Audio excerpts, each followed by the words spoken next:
নমস্কার বন্ধুরা, বংডেমি চ্যানেলে আপনাদের সবাইকে স্বাগত। আজ আমরা আলোচনা করব বিগত দিনে ব্যাংকের পরীক্ষাগুলিতে এসছে এবং আগামী দিনের পরীক্ষার জন্য খুবই ইম্পর্টেন্ট এইরকম কিছু ব্যাংকিং অ্যাওয়ারনেস নিয়ে। তো চলুন শুরু করা যাক। প্রথমেই আসছি, which bank has launched a co-branded small business money back credit card for small traders in collaboration with CSC? উত্তর হবে এইচডিএফসি ব্যাংক। নেক্সট হলো, in which of the following years Reserve Bank Information Technology Private Limited short ReBIT was founded? উত্তর হবে 2016। দেখুন, cyber security এবং IT অডিটের মতো গুরুত্বপূর্ণ ব্যবস্থাকে আরো বেশি সুদৃঢ় করে ফিউচারে ব্যাংকিং সিস্টেমকে অনেক বেশি সিকিউর করতে এই আইটি সাবসিডিয়ারি রিবিটকে তৈরি করা হয়েছিল 2016 সালে। নেক্সট হলো, OLTAS stands for which among the following? উত্তর হবে option 2, online tax accounting system. Next, an account of a bank holds with another bank in a foreign country in the foreign currency is known as? উত্তর হবে nostro account. দেখুন, nostro আর Vostro এই account দুটি কোনটিকে কি বলে সেটা আমি খুব সহজে আপনাদের বোঝানোর চেষ্টা করছি। ধরুন, আমাদের দেশের এসবিআই ব্যাংক ইউএস এর ব্যাংক অফ আমেরিকাতে সেই দেশের কারেন্সি তথা ইউএস ডলারে একটি অ্যাকাউন্ট খুললো। সেক্ষেত্রে এসবিআই ব্যাংকের অ্যাকাউন্টটি হয়ে গেল নস্ট্রো অ্যাকাউন্ট। অ্যাকচুয়ালি ল্যাটিন শব্দ নস্ট্রোর মানে হচ্ছে আওয়ার, অর্থাৎ আমার। অর্থাৎ আমার দেশের ব্যাংক যখন বৈদেশিক কোনো ব্যাংকে সেই দেশের কারেন্সিতে অ্যাকাউন্ট খুলছে। এবার ধরুন, ইউএস এর ব্যাংক অফ আমেরিকা আমাদের দেশের এসবিআই ব্যাংকে ইন্ডিয়ান কারেন্সি রুপিতে একটি অ্যাকাউন্ট ওপেন করলো। তখন ব্যাংক অফ আমেরিকা সেই অ্যাকাউন্ট আমাদের দেশে ভস্ট্রো অ্যাকাউন্ট হিসেবে পরিচিতি পাবে। আর ভস্ট্রো কথাটির অর্থ হচ্ছে ল্যাটিন শব্দ ইয়োর তথা তোমার। অর্থাৎ তোমার দেশের ব্যাংক যখন আমার দেশের কারেন্সিতে অ্যাকাউন্ট খুলছে। পরবর্তী প্রশ্ন হচ্ছে, ইউনিয়ন বাজেটের খরচের খাতে সবথেকে বেশি শেয়ার হোল্ড করে নিচের কোনটি? উত্তর হবে ইন্টারেস্ট পেমেন্টস। নেক্সট হলো, the head office of the national bank for agriculture and rural development শর্টে নাবার্ড ইজ লোকেটেড ইন? উত্তর হবে মুম্বাই। এক্ষেত্রে মনে রাখবেন, বি শিবরামন কমিটি রেকমেন্ডেশনে 1982-তে 12 জুলাই নাবার্ড প্রতিষ্ঠিত হয়েছিল। পরবর্তী প্রশ্ন হচ্ছে, আমাদের দেশের 10 টাকার উপর কটি ভাষা থাকে? উত্তর হবে 15। নেক্সট হলো, when was Exim bank set up? মনে রাখবেন, এই এক্সিম ব্যাংক নাবার্ড যে বছর প্রতিষ্ঠিত হয়েছিল অর্থাৎ 1982 সালে, এটিও কিন্তু সেই বছরই প্রতিষ্ঠিত হয়েছিল। এটি Export Import Bank of India 1981-র আন্ডারে প্রতিষ্ঠিত হয়েছিল। নেক্সট হলো, what is meant by Aadhaar seeding? উত্তর হবে linking of Aadhaar with bank account.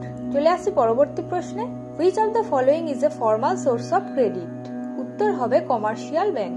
Next হলো, banks are required to monitor transaction of suspicious nature of reporting to the authorities under anti money laundering measures. The purpose of reporting is? অর্থাৎ জিজ্ঞেস করা হচ্ছে, money laundering কে prevent করতে ব্যাংকগুলিকে সন্দেহজনক টাকা পয়সা লেনদেনের ব্যাপারে সমস্ত তথ্য হায়ার অথরিটিকে নিয়মিত রিপোর্ট করার নির্দেশ দেওয়া আছে। এখন এই রকম রিপোর্ট করার মূল উদ্দেশ্যটি কি? দেখুন, 1 নম্বরে বলা আছে কমব্যাটিং ফিন্যান্স অফ টেরোরিজম, অর্থাৎ অপরাধ জগতের মূলধনের যে যাতায়াত তথা ফ্লো তাকে রুখে দেওয়া, যেটা একদমই ঠিক। 2 নম্বরে বলা হয়েছে টু চেক হাওয়ালা ট্রানজাকশনস, অর্থাৎ বেওয়ারিশ লেনদেনকে মনিটর করা, এটাও একদম ঠিক। 3 নম্বরে বলা হয়েছে to check the inflow of crime money, অর্থাৎ এই অপরাধ জগতের টাকা পয়সার লেনদেনকে প্রিভেন্ট করা, এটিও ঠিক। এবং সর্বশেষ পয়েন্টে বলা হয়েছে to check inflow of the money earned out of the sale of narcotic, অর্থাৎ মাদক বিক্রি করে কোনো টাকা ব্যাংকে লেনদেন হচ্ছে কিনা সেই দিকেও নজর দিতে হবে, এটিও ঠিক। অর্থাৎ বুঝতেই পাচ্ছেন প্রত্যেকটি অপশনই এখানে ঠিক। তাহলে উত্তর হবে 5, all of the above. Next হলো, which is the minimum prescribed maturity period of commercial paper? উত্তর হবে 7 ডেজ। পরবর্তী প্রশ্নটি হচ্ছে, যদি একটি নন ব্যাংকিং ফিনান্সিয়াল কোম্পানি, অর্থাৎ এমন একটি কোম্পানি যা ব্যাংকিং সেক্টরের সাথে যুক্ত নয়, সে যদি পাবলিক ডিপোজিট কালেক্ট করতে যায়, সেটা কোন অ্যাক্টের আন্ডারে আসবে? উত্তর হবে কোম্পানিজ অ্যাক্ট 1956। 14 নম্বর প্রশ্নে চলে আসবো, বলা হচ্ছে ব্যাংক ছাড়া অন্য কোনো কোম্পানি ব্যাংক, ব্যাংকার বা ব্যাংকিং সিস্টেম এইসব টার্মগুলি ইউজ করতে পারে না এবং প্রত্যেকটি ব্যাংককে তাদের নামের মধ্যে ব্যাংক এই কথাটি ইউজ করতে হবে। যেমন ধরুন, bank of India, state bank of India, union bank of India etcetera. এই যে রুলসটা, এটা কোন অ্যাক্টের আন্ডারে আসছে? উত্তর হবে section 7 of banking regulation act. এরপর আসছি 15 নম্বর প্রশ্নে, দেখুন, ভারতবর্ষে কোনো ব্যাংকের নতুন ব্রাঞ্চ খোলার জন্য যে পারমিশন দরকার হয় সেটা আরবিআই থেকে দেওয়া হয়। এখন প্রশ্ন হচ্ছে কোন অ্যাক্টের আন্ডারে এই পারমিশন গ্র্যান্ট করা হয়? উত্তর হবে section 22 of banking regulation act. পরবর্তী প্রশ্ন হচ্ছে নিচের কোনটি ফিনান্সিয়াল টার্ম নয়? উত্তর হবে ডাবল ফল্ট। নেক্সট হচ্ছে স্টেট ব্যাংক অফ ইন্ডিয়া কত সালে প্রতিষ্ঠিত হয়? উত্তর হবে 1 জুলাই 1955। এক্ষেত্রে মনে রাখবেন 1921 সালে তৎকালীন 3টি প্রেসিডেন্সি ব্যাংক যথা ব্যাংক অফ বেঙ্গল, বোম্বে এবং মাদ্রাস এর সমন্বয়ে গঠিত ইম্পেরিয়াল ব্যাংক অফ ইন্ডিয়ার নাম 1955 সালের 1 জুলাই নাম পরিবর্তিত হয়ে স্টেট ব্যাংক অফ ইন্ডিয়া নামে পরিচিতি পায়। এসবিআই ব্যাংকের কমপ্লিট অরিজিন নিয়ে ব্যাংকিং হিস্ট্রির এই ভিডিওটিতে আমরা ডিটেলসে আলোচনা করেছি, সেটা আপনারা দেখে নিতে পারেন ওপরের আই বাটনটিতে ক্লিক করে। নেক্সট হচ্ছে where is the headquarter of the world bank? উত্তর হবে Washington DC. Next, Bombay stock exchange was established. উত্তর হবে 1875। পরবর্তী প্রশ্নে চলে আসবো, in how many languages is the denomination of A note mentioned on a Indian rupee note? উত্তর হবে 15। Next হলো which of the following agencies or organizations has decided to make major changes for ULIPs? উত্তর হবে IRDA।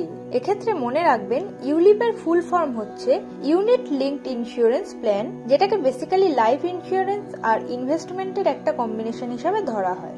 Next হচ্ছে which one of the following has launched guidebook on standards for exporters? উত্তর হবে UNIDO. চলে আসছি পরবর্তী প্রশ্নে, which of the following is not a function of Reserve Bank of India? দেখুন, প্রথম অপশনে বলা হয়েছে যে আরবিআই মুদ্রাস্ফীতিকে কন্ট্রোল করে, যেটা একদমই সঠিক অপশন। দ্বিতীয় অপশনে বলা হচ্ছে যে আরবিআই হচ্ছে সরকারের কাছে এক প্রকার ব্যাংক বিশেষ, একদমই ঠিক, কারণ আমরা জানি যে আরবিআই থেকে সরকার প্রয়োজন মতো টাকা ধার নিতে পারে। আর সর্বশেষ পয়েন্টে বলা হচ্ছে যে আরবিআই ফিনান্সিয়াল ইনক্লুশন রিপোর্ট অর্থাৎ মূলধনের অন্তর্ভুক্তিকরণের রিপোর্ট তৈরি করে, আর এটাও কিন্তু একদম সঠিক অপশন। তাহলে উত্তর হবে option 4, all these are function of the RBI. Next হচ্ছে which is the first bank in India? উত্তর হবে ব্যাংক অফ হিন্দুস্তান। চলে আসছি পরবর্তী প্রশ্নে, the full form of KYC? Know your customer. চলে আসছি পরবর্তী প্রশ্নে, সেবি ওয়াজ এস্টাবলিশড? উত্তর হবে 12 এপ্রিল 1992। সেবির ফুল ফর্ম হচ্ছে securities and exchange board of India, আর এই মুহূর্তে তথা 2021 সালের সেপ্টেম্বরে দাঁড়িয়ে চেয়ারপারসন হচ্ছে অজয় ত্যাগী। নেক্সট হচ্ছে a high level panel led by former RBI governor Bimal Jalan was recently constituted regarding which of the following issue? উত্তর হবে option 4, capital reserves that the central bank should maintain. পরবর্তী প্রশ্নটি হচ্ছে নিচের কোন টাইপের ব্যাংকিং এর মাধ্যমে ব্যাংক এবং তার কাস্টমারের মধ্যে ডাইরেক্ট ট্রানজাকশন হয় কোনো থার্ড পার্টির উপস্থিতি ছাড়া? উত্তর হবে retail banking. Next, defaulter of loan means? উত্তর হবে not paying loan instalments. Next হলো which of the following stock exchange is de-recognized by SEBI on 19/11/2014 on the allegations of serious irregularities in its functioning? উত্তর হবে Delhi stock exchange. 31 নম্বর প্রশ্নটি হচ্ছে নিচের কোন agency বা ব্যাংক 100 কোটি টাকা আপৎকালীন ধার নিয়েছে ক্ষুদ্র লোন গ্রহণকারীদের ক্ষেত্রে লিকুইডিটি ক্রাইসিসকে সামাল দেওয়ার জন্য? উত্তর হবে নাবার্ড। নেক্সট হচ্ছে foreign country non resident bank অর্থাৎ FCNR account belong to which of the following type of accounts? উত্তর হবে term deposit account. Next, when did banks nationalized in India? উত্তর হবে 1969 এবং 1980। মনে রাখবেন 1969 সালে তৎকালীন প্রধানমন্ত্রী শ্রীমতী ইন্দিরা গান্ধীর সময় 14টি ব্যাংক ন্যাশনালাইজড হয়েছিল এবং পরবর্তীকালে 1980 সালেও আরো 6টি ব্যাংক ন্যাশনালাইজড হয়েছিল। নেক্সট হচ্ছে the licence to open a new branches of the bank is issued by whom? উত্তর হবে আরবিআই। পরবর্তী প্রশ্নতে বলছে কোনো একজন ব্যক্তি নন ট্রেজারি সিকিউরিটিতে টাকা ইনভেস্ট করার পর এফবিল থেকে প্রকাশিত মিনিমাম যে পরিমাণ ইন্টারেস্ট রেট সে ডিমান্ড করতে পারে আমরা জানি তাকে বলে বেস ইন্টারেস্ট রেট বা বেঞ্চমার্ক ইন্টারেস্ট রেট। এখন প্রশ্ন হচ্ছে এই এফবিল এর আই কাকে ডিনোট করে?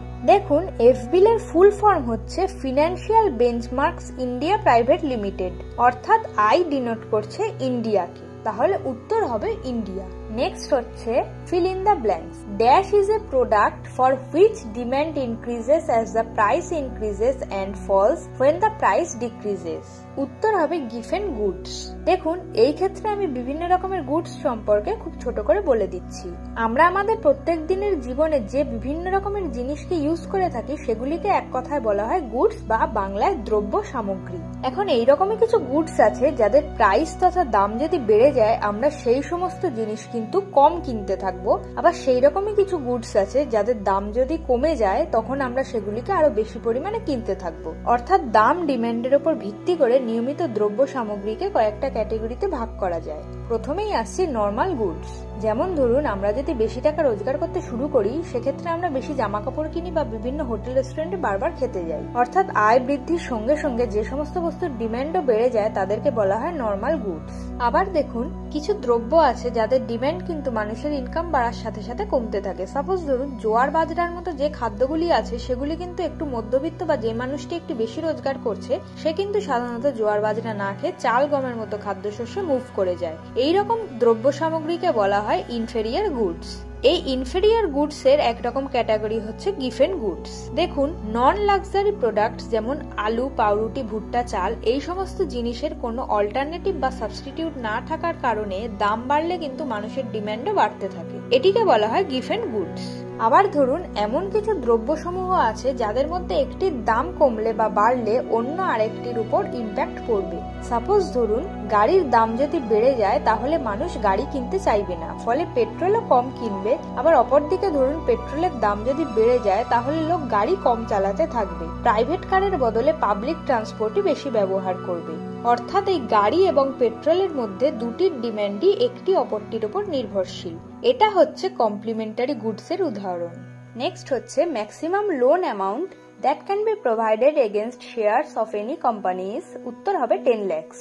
Next, what is the full form of EMI, frequently used term in banking operations? উত্তর হবে equated monthly installment. Next, which of the following accounts can be held in the form of current account only? উত্তর হবে EEFC account. Next, the gross national product after deducting the losses due to depreciation is known as net national product. Next, the headquarter of RBI is situated at উত্তর হবে Mumbai. Next, monetary policy refers to the policy of উত্তর হবে central bank. Next, since 1983 the RBI's responsibility with respect to regional rural banks was transferred to উত্তর হবে NABARD. Next হলো 100 rupee note is signed by উত্তর হবে RBI governor. Next, liability side of the balance sheet comprises উত্তর হবে all of the above. Next, which of the following types of accounts are known as demat account? উত্তর হবে option 3, accounts in which shares of various companies are traded in electronic form. Actually কি হয় দেখুন, আমরা normally টাকা লেনদেনের জন্য ব্যাংকে গিয়ে সেভিংস অ্যাকাউন্ট খুলি, কিন্তু শেয়ার মার্কেটে বিভিন্ন শেয়ার এবং সিকিউরিটিকে হোল্ড করার জন্য বিভিন্ন রিলায়েবল ব্রোকারদের কাছে যে ইলেকট্রনিক ফরম্যাটে অ্যাকাউন্ট খোলা হয় তাকে বলা হয় ডিম্যাট অ্যাকাউন্ট। বেসিক্যালি এই demat account stock, bond, ETF কে হোল্ড করে। খুব ভালো করে মনে রাখবেন ডিম্যাট অ্যাকাউন্ট কিন্তু এই সমস্ত ফেসিলিটিগুলিকে জাস্ট হোল্ড করে, কিন্তু এর মাধ্যমে আপনি ট্রেডিং মার্কেটে কোনো রকম কেনাবেচা করতে পারবেন না, কারণ কেনাবেচা করতে গেলে শেয়ার মার্কেটে দরকার পড়ে ট্রেডিং অ্যাকাউন্ট। নেক্সট হচ্ছে মর্টগেজ ইজ এ উত্তর হবে security on immovable property for a loan. Next হলো how many public sector banks are there in India in 2021 August? উত্তর হবে 12। চলে আসবো পরবর্তী প্রশ্নে, when was the Reserve Bank of India established? উত্তর হবে 1 April 1935। নেক্সট হচ্ছে which of the following organizations is a publication of World Development Report? উত্তর হবে world bank. Which bank is installed the first ATM in India? উত্তর হবে HFBC। পরেরটি হলো fill in the blanks. Dash is a fixed amount that is received or paid at regular intervals for a specified period. উত্তর হবে annuity। পরেরটি হলো ALM is a concerned with strategic balance sheet management involving all market risks. M in ALM stands for উত্তর হবে management. চলে আসবো পরবর্তী প্রশ্নে। G5 consists of the members of the International Monetary Fund whose currencies constitute the special drawing rights. Which of the following is not among them? উত্তর হবে China. মনে রাখবেন, বিশ্ববাজারে ট্রেড এবং পলিসিকে সুদৃঢ় করতে Brazil, China, India, Mexico, south আফ্রিকার মতো 5টি নেশনের যৌথ সমন্বয়ে তৈরি হয়েছে গ্রুপ অফ 5 বা G5। নেক্সট হলো the legal entity identifier is a dash digit code developed by the International Organization for Standardization. দেখুন, ফিনান্সিয়াল ডেটা সিস্টেমকে সিকিউর করতে এবং সবথেকে বড় কথা রেগুলেট করতে ফিনান্সিয়াল ট্রানজ্যাকশনের সাথে যুক্ত বিভিন্ন গভর্নমেন্ট এন্টিটিস এবং কোম্পানিগুলোকে লোকাল অপারেটিং ইউনিট থেকে, যেমন আমাদের ভারতে আরবিআই থেকে পেমেন্ট এবং সেটেলমেন্ট সিস্টেমস অ্যাক্ট 2007 এর আন্ডারে এই 20 ডিজিটের legal entity identifier code provide করা হয়। চলে আসবো 56 নম্বর কোশ্চেনে। The regulator of the banking system in India is, উত্তর হবে RBI. Next, which of the following is a financial asset? উত্তর হবে shares in a demat account. Next, CBS used in a banking operation. What is the full form of the letter C in the term CBS? উত্তর হবে core. মনে রাখবেন, CBS এর full form হলো core banking solution. Next হলো Mudra is micro unit development and refinance agency. It is a subsidiary of, উত্তর হবে সিডবি। চলে আসবো আজকের ভিডিওর শেষ প্রশ্নে। RBI gives temporary loan facility to central and state government as ways and means advanced, অর্থাৎ WMA। এই WMA interest rate is equal to, উত্তর হবে রেপো রেট। দেখুন, আমরা জানি যে আরবিআই হলো ব্যাংকার্স টু দ্য ব্যাংকস, আবার ব্যাংকার্স টু দ্য গভর্নমেন্ট। তো দেখুন, আরবিআই যখন ক্রেডিট পলিসির আন্ডারে আমাদের দেশের কেন্দ্রীয় বা রাজ্য সরকারকে টাকা ধার দেয়, তখন তাকে বলা হয় ওয়েজ অ্যান্ড মিনস অ্যাডভান্সেস। অর্থাৎ ওয়েজ অ্যান্ড মিনস অ্যাডভান্সেস এর ক্ষেত্রে ব্যাংকার্স টু দ্য গভর্নমেন্টের কাজ করছে আরবিআই। তো আজকের ভিডিও এই পর্যন্তই। সঙ্গে ছিলাম আমি শুভার্তি। ভিডিও সম্পর্কে কোনো প্রশ্ন থাকলে কমেন্ট সেকশনে অবশ্যই জানাবেন। ভালো লাগলে লাইক শেয়ার করে পাশে থাকবেন। বন্ধুরা, আপনাদের সাপোর্টই আমাদের মোটিভেট করে নতুন ভিডিও বানানোর জন্য। আর যারা আমাদের চ্যানেলে নতুন বন্ধু, তারা সাবস্ক্রাইব করে বেল বাটনটি প্রেস করে দেবেন, যাতে পরবর্তী ভিডিওর নোটিফিকেশন সবার আগে আপনার কাছেই পৌঁছায়। দেখা হচ্ছে পরবর্তী ভিডিওতে। ততক্ষণ ভালো থাকুন, সুস্থ থাকুন আর দেখতে থাকুন বং ডেমি।